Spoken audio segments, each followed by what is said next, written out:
Para indigo itu, mereka itu tidak sekadar spesial, tetapi diberi amanah oleh alam untuk menjadi penjaga keseimbangan.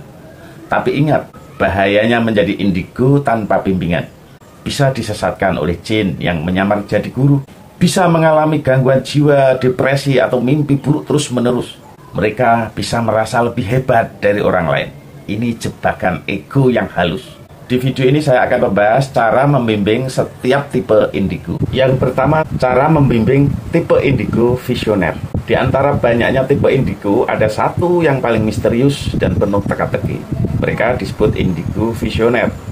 Orang yang bisa melihat masa depan sebelum masa itu datang. Dia bukan meramal, tapi menerima gambaran, vision, melalui mimpi, penglihatan batin, atau rasa yang dalam. Fenomena ini dikenal sebagai prekognisi, kemampuan untuk mengetahui sesuatu yang belum terjadi. Di dalam kajian ilmu cakra, ini saya kan memfokuskan diri ke terapis cakra Nusantara ya. Jadi melihatnya saya lebih suka fenomena indigo ini saya jelaskan menurut pengetahuan ilmu cakra. Di dalam ilmu cakra, indigo tipe visioner ini erat sekali dengan terbukanya cakra ajna yang aktif sejak dini. Cakra ajna di antara dua alis ini ya, ini terbuka aktif sejak dini. Bahkan seseorang sebelum bisa bicara dengan lancar, cakra wicaranya, cakra tenggorokannya belum terbuka, cakra ajnanya sudah terbuka aktif. Tanda-tandanya menurut curhatan atau ceritanya, mereka sering mendapat mimpi aneh, melihat peristiwa jauh, merasakan hal buruk yang akan datang, dan itu terjadi. Atau tiba-tiba tahu sesuatu yang belum pernah dia pelajari. Itu indigo visioner. Kalau leluhur kita dulu menyebut kemampuan ini sebagai waspada rasa, peka rasanya. Kemudian dalam dunia spiritual, indigo visioner itu disebut sebagai kasyaf masa depan. Tetapi ingat, makin kuat visionnya, makin besar pula ujiannya. Banyak indigo visioner merasa takut, bingung, atau dianggap halu, dianggap aneh oleh lingkungannya. Lalu, apa yang harus dilakukan? Bagi siapapun kamu, atau anak-anak panjenengan, keluarga panjenengan yang mengalami kondisi seperti yang saya sampaikan di atas tadi, lakukan minimal 3 hal utama. Yang pertama, terima dengan kesadaran, kesyukuran, keyakinan bahwa semua kejadian itu datang dari Tuhan, dari Allah. Jangan takut. Jangan ditolak penglihatan itu, tetapi juga jangan terlalu dikejar. Biarkan murni mengalir alami saja. Itu yang pertama. Yang kedua, jaga keseimbangan cakra bawah, cakra dasar, cakra akar, yaitu cakra muladhara. Letaknya di tempat tulang ekor, di situ titiknya. Cakra muladhara ini fungsinya untuk keamanan, pertahanan diri, kekuatan, dan juga untuk keseimbangan antara yang lahir, jasmani, dan yang dalam, yang batin, spiritual. Supaya apa? Emosinya stabil. Bagaimana untuk menjaga keseimbangan cakra akar dan cakra-cakra yang lain? Lakukan grounding. Grounding itu menyatu dengan alam. Konsepnya grounding itu menyatu dengan alam. Misalnya jalan kaki tanpa alas kaki di tanah, di bebatuan kerikil-kerikil itu, atau duduk diam di alam, merenung di bawah pohon di alam, atau di pantai. Istilahnya grounding itu untuk membiasakan diri si indigo visioner ini menyatu dengan alam. Terus setelah itu sering-sering mandi air garam ya, sering-sering mandi air garam. Dulu orang-orang tua dulu kalau untuk grounding ini dan untuk penetralan energi negatif dari cakra-cakra tubuh yang melekat dalam diri itu dianjurkan untuk mandi kungkum di laut. Tapi sekarang sudah makin efektif, yaitu dengan adanya garam ruqyah. Garam ruqyah untuk mandi, tapi lebih saya sarankan sekaligus garam ruqyah ar-rizki. Karena apa? Ini situasi sekarang ini sedang akan terjadi paceklik dunia yang lama. Mudah-mudahan dengan ikhtiar itu Allah tetap membuka kemudahan-kemudahan, pintu-pintu rezeki terbuka dari mana-mana.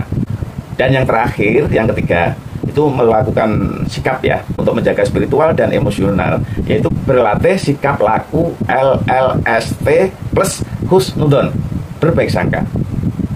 LLST, L pertama itu lilo, bahasa Jawa. Dalam bahasa Indonesia disebut rela, berusaha rela, lilo menerima keadaan yang semuanya itu datang dari Tuhan, dari Allah. L yang kedua, lego, bahasa Jawa, bahasa Indonesia lapang dada. Lapang dada. Ini dada ini lapang, sangat lapang, sehingga persoalan apapun, kesulitan apapun, kondisi apapun yang terasa di dada, di pikiran, dan di hati, ini mengecil intensitasnya karena dada kita lebih lapang, lebih besar, lebih luas daripada masalah situasi yang ada.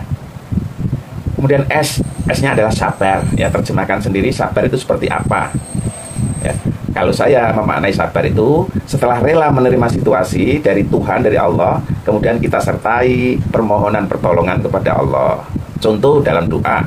Doa itu masuk wilayah spiritual. Ya Allah, saya rela menerima kondisi ini, tetapi saya mohon pertolonganmu atas kuasamu. Buka kemudahan-kemudahan untuk aku, untuk saya, untuk keluargaku. Buka pintu-pintu kemakmuran untuk diriku, untuk keluargaku. Seperti itu. Itu makna sabar. Sambil berikhtiar, berusaha apa yang dikuasai, apa yang diminati semampunya. Tidak terlalu bernafsu untuk menguasai hal besar terlebih dahulu. Jalani prosesnya dengan alami. Jauhkan nafsu ingin segera menguasai hal-hal besar, kemakmuran besar. Nanti endingnya terjebak pada ketipu.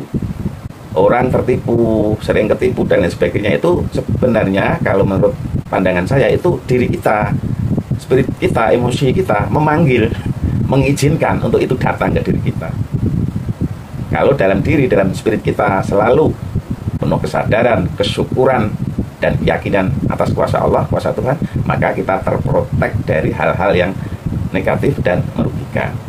Itu sabar. Kalau tawakal, setelah kita berusaha semampu kita, ya serahkan hasil apapun akan kita terima, karena kita tahu bahwa hasil dari ikhtiar kita hanya Allah yang bisa menentukan, menetapkan, dan itu bagian dari takdir-takdir yang harus kita terima. Terakhir, yaitu bersikap husnudon, berbaik sangka kepada Allah, selalu bersangka baik, berprasangka baik kepada Allah. Allah Maha Baik. Turunannya ke bawah adalah kita berprasangka baik kepada orang-orang di sekitar kita, kepada semua orang bahkan. Walaupun sering terjadi kita berprasangka baik kepada semua orang, tapi ada 1, 2, 3, 4, 5, 6, 7 orang yang sengaja memanfaatkan prasangka baik kita. Akhirnya kita dieksploitasi, dibully, dan lain sebagainya. Tapi itulah perjalanan yang harus kita terima dengan rela, lilo tadi, dan lapang dada, lego, dengan sabar dan tawakal, serta tetap menjaga husnudon, berbaik sangka kepada Allah. Dan disitulah setelah semuanya berjalan dan tiba waktunya, maka Allah menjadikan diri kita sinar, bersinar, yang punya tugas menjadi penerang bagi diri sendiri, keluarga, orang lain, dan sesama, serta lingkungannya.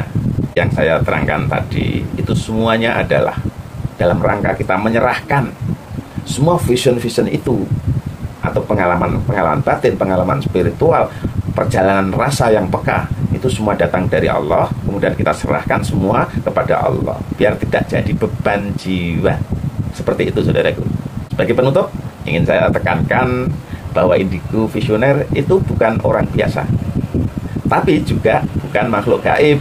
Mereka adalah penjaga keseimbangan zaman yang harus kita dampingi, yang harus kita bimbing, kita jaga, dan kita doakan. Mengiringi perjalanan mereka menuju titik seorang indigo visioner mampu melaksanakan tugasnya sebagai penjaga keseimbangan zaman.